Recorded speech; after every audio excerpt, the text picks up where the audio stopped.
ধরনের ঘরের মধ্যে যে কোনো সময় আল্লাহ পাক রব্বুল আলামিনের গজব নাজিল হতে পারে। এই 3 ধরনের ঘরকে আল্লাহ পাক রব্বুল আলামিন বড় অপছন্দ করে থাকেন। 1 নাম্বার হচ্ছে যেই ঘরের মধ্যে নারীর আওয়াজ পুরুষের তুলনায় উচ্চ হয়ে থাকে, সেই ঘরের মধ্যে প্রতিদিন 70,000 ফেরেশতা লানত পাঠিয়ে থাকে।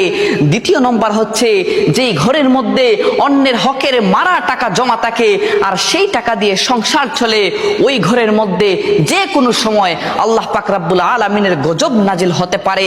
আর 3 নম্বর হচ্ছে হযরত জিবরাইল আলাইহিস সালাম বলেন, যেই ঘরের মানুষরা মেহমান আসলে অখুশি হয়, ওই ঘরের মধ্যে যে কোনো সময় আল্লাহর গজব নাজিল হতে পারে। যদিও নামাজ পড়া হয় ওই ঘরের মধ্যে, ফেরেশতারা সওয়াব লেখেন না, নামাজের সওয়াব লেখেন না। নাউজুবিল্লাহ। আল্লাহ পাক রব্বুল আলামিন এই 3 ধরনের বৈশিষ্ট্য থেকে আমাদেরকে যেন